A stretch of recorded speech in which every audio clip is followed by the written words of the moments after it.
اینک واسانه هنرمند شناخته راغون شهر رشتان زمین بلبل گویای تاجیکستان مراد بیگ جان رحیموف را دعوت میکنیم. سازی تو در جوش آرد رود کوهستان را، سازی تو در جوش آرد رود کوهستان را، نغمه تو شادی بخشد قلب خوش پیمان را. در آواز تو بوی نان از تو زمین زنده باشیم. مراد بیگ جان با سازهای دلنشین. مرحبا استقبال میگیریم.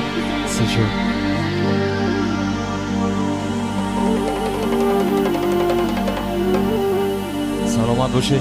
یا بار دیگه ما از نام خودم از نام مردمی امیده حضرت شاه تبریک میگیم. از نام برادر ما عالم جان شاه تبریک میگیم. پروردگار در این خاندان توی باشه، تماشا باشه، خوشا پیشین حضرت شاه. اولا یه سرودی مادر میخونیم برای مادرها که خدمت دارن در اینجا، بعدا سرودای رقصی برای حضرت شاه.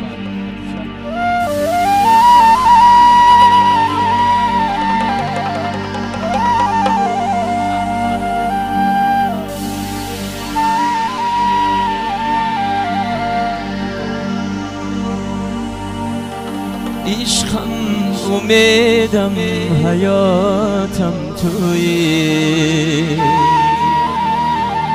یه مادری جون مادرم،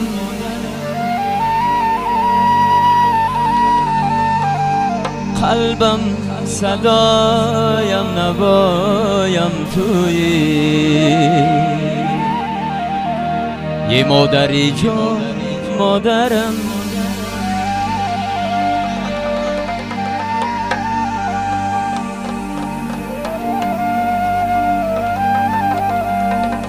قلبم صدایم نوایم تویی، یه مادری جان مادرم. شیرین زبانی درمانی جانی، یه مادری جان مادرم. تنها برایم تو مهربانی، یه مادری جان مادرم.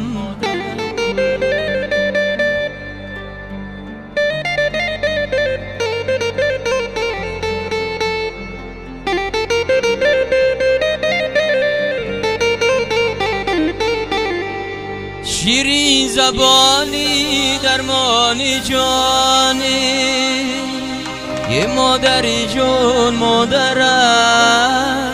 تنها برایم تو مهربانی، یه مادری جان مادرم.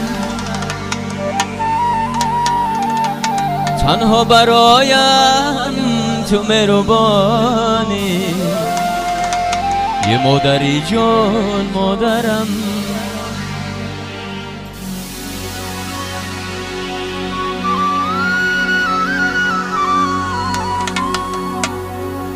مادر پرستاری دیلم، یه گلشنی بخشد چراغ منزلم. مادر پرستاری دیلم، یه گلشنی بخشد چراغ منزلم.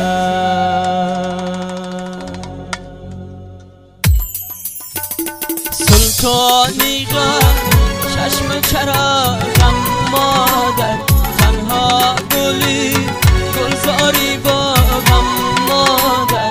بعد از خدا تنها امیدم مادر، من با دعایت رو سفیدم مادر.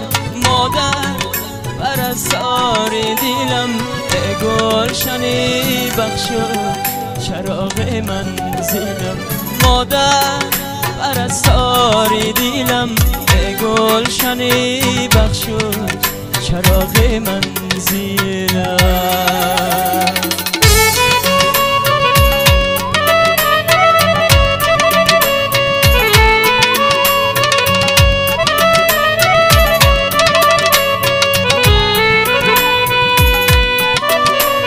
باشید.